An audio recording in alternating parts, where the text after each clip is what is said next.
Our next talk by Dr. Anand VINEKAR. He will be talking about retina in infants and neonates. Thank you, Gopal, and thank you for having a pediatric and infant topic in this very beautiful session. I have no financial disclosures. The most important thing about all of these cases that I'm going to present are all of these babies were detected during ROP screening. So, of course, that is a Bergsonian bias, the fact that we are going to be looking at preterm babies who may be more vulnerable to many of these conditions.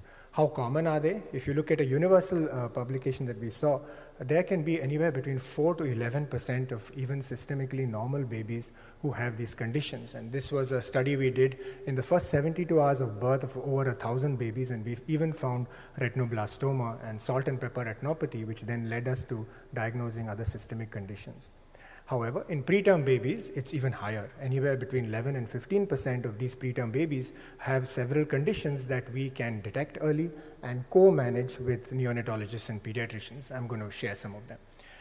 Endogenous endophthalmitis, clearly a baby is not undergone external trauma. So if you see vitritis or you see exudative patches, it must be endogenous endophthalmitis. Easy to suspect, more difficult to treat. One has to investigate. Now this was a very curious case where we found a very small patch of retinal vasculitis. Our UVA colleagues suspected it was fungal etiology. It was worked up for fungus, and we found a perinephric abscess of candida. And this baby was actually immunocompetent, and you can see the hyphae in the urine. Because of this early detection, this baby survived. Choroidal lesions can either be neoplastic or, of course, they can be infective. So how to diagnose an infective condition? You will see this will be variegated, irregular surface, multi-pointed, and very often affecting the macula.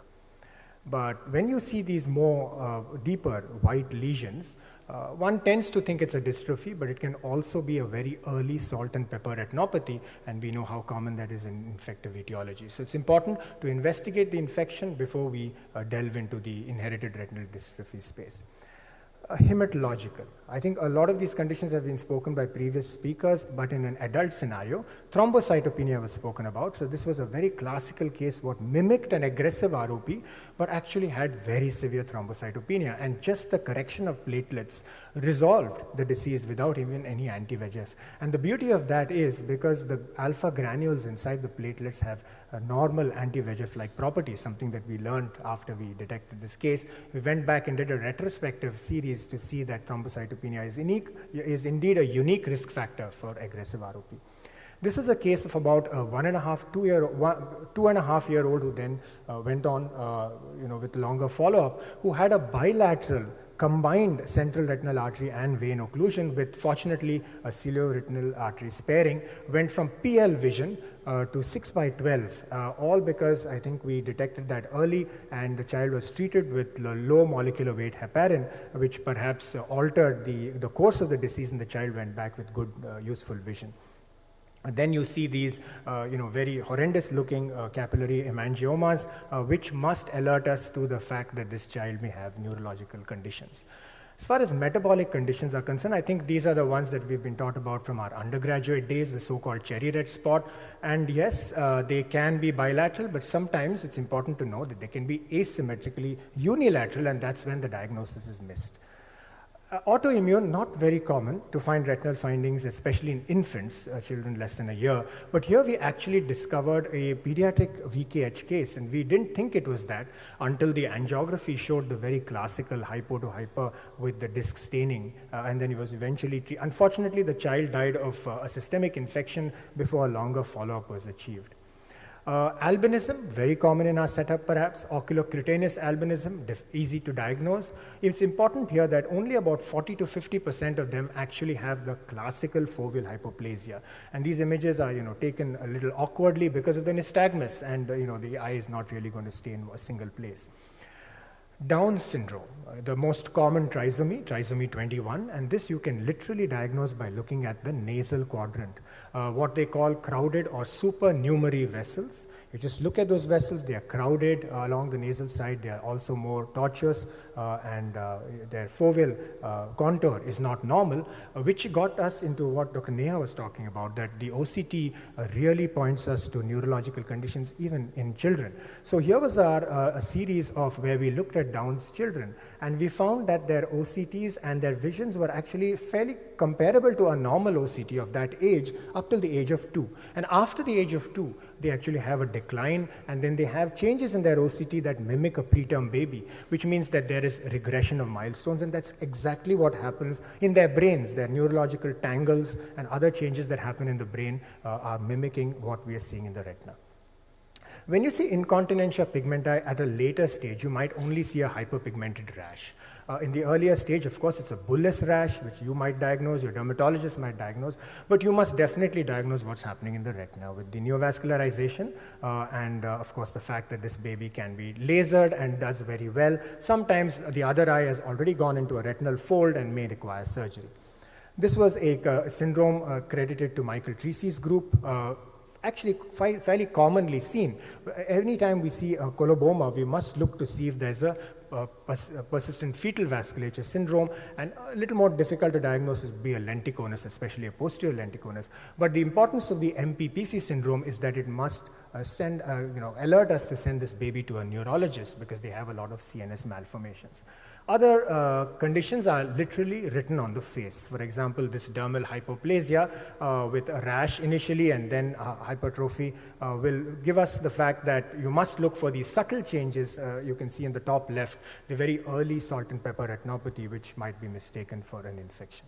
And then colobomas, how common are they? But do we always suspect other syndromes when we see colobomas? But when you see a coloboma, even if it's an aborted one, like in the top picture, if you see it with optic atrophy, which it shouldn't have, then one must think of Joubert syndrome and must get this baby investigated. We saw these hypopigmented patches. And who looks at the body when we are so busy looking at the eye? And that's where we have to change how we look at this baby, because the clue of what the diagnosis is was literally on the skin, and not this not so subtle hamartoma that you see along the inferior arcade, but in the fellow eye you'd need a more keener eye to see this lesion here. Now the point is these lesions can be multiple, and they might either light up on angiogram or not, depending on how the ILM is. So if the ILM is disrupted over that lesion, you will see it leaking or at least staining on angiography, and not if the ILM is intact. However, the OCT is a great marker. So here's an example of it not being shown on angiography, but seen on OCT. And we reported that, the varying manifestations of these conditions. Trauma, well, fortunately, shaken baby syndrome, or what's nowadays called non-accidental infant trauma, is uncommon, I would say, in India, or perhaps underreported. So when we see traumatic lesions in the eye, one must think of a difficult delivery, or a post-conception injury, or a very difficult intubation if the child is required to be on mechanical ventilation. So Terson syndrome in an infant is not easily diagnosed because vitreous hemorrhage and retinal hemorrhages are so common. But OCT helps, and the fact that it is multiplanar, right from vitreous to retrohyaloid and even retinal and subretinal as well. So if you see hemorrhages in more than one or two planes, it means you must suspect Terson syndrome. And those babies must be worked up quicker for a possible vitrectomy, otherwise amblyopia might set in. To summarize, get a very quick view of the posterior pole, because it's not easy to examine a baby who's crying and moving. Quickly take a systemic history. Ideally, examine the retinal periphery, because that's where a lot of clues are. Decide whether this is an acute condition, a chronic condition, or an acute and chronic condition. And do you need to follow up this patient yourself or refer it, not just to a colleague, but perhaps to a pediatrician, or as we saw, a pediatric neurologist. And that's where a multidisciplinary approach will be very appropriate. Thank you. Thank you, Anand. Excellent description of all the neonatal and infant retinal findings. This is so between adult retina and a retina of an infant, what do you think are the differences, and how are the responses different if you talk about it generally? Honestly, they are very different, because they say that baby is not a young adult. But drawing from what Chandran sir asked, I think that correlation between retinal vessels, cardiac, and heart is so evident in a baby. Especially, we learned this after the anti-VEGF era. when the VEGF was required for brain development, kidney and lung and heart development along with the eye. But the fact is that in a baby in the first few months, all the retina, if you discount the color, would be absolutely the same across ethnicities. So a Caucasian and an African, an Asian, an Indian retina would be exactly the same. It's literally unblemished. So any abnormality, whether it's a spot, a patch, or a occluded vessel or an abnormal segment, is abnormal, because otherwise it's it's unblemished and it looks literally the same. So I think in that respect it's very different from an adult retina, which has so many variations even in the normal.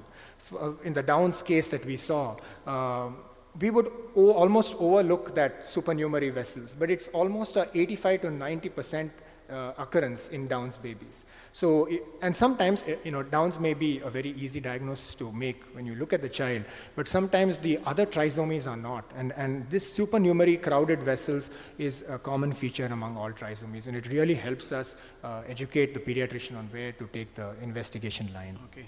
It's mainly in the nasal side or? Nasal side, the crowding is noted. Temporal side, supernumerary vessels are not noted. Narrowing of arcade is noted, and more. And the other thing is the discrepancy between the tessellations, which we so classically associate with myopia, with a very normal refractive error. So you have like a +1 or a +2, but you have tessellations, and you'd look at this fundus and you say, this must be -6, but no, it's +1. Again, a very common feature in these early retinal dystrophies or these trisomies. Okay. Following up on Chandran sir's question, I just looked up the vascular histology. There's no significant difference in terms of histological differences between cardiac, neuro, and retinal vessels. They are all small, but retinal vessels obviously are much more smaller. All of them have 3 layers. The autoregulatory mechanisms are almost the same, but the response to the pathological stimuli are quite different. The cerebral and the cardiac vessels have more anastomosis, and not like, for example, a small block will not immediately damage the entire vessel like in a retinal vessel does. Sir. What you see in the fundus is arterioles. They are not arteries. Yeah.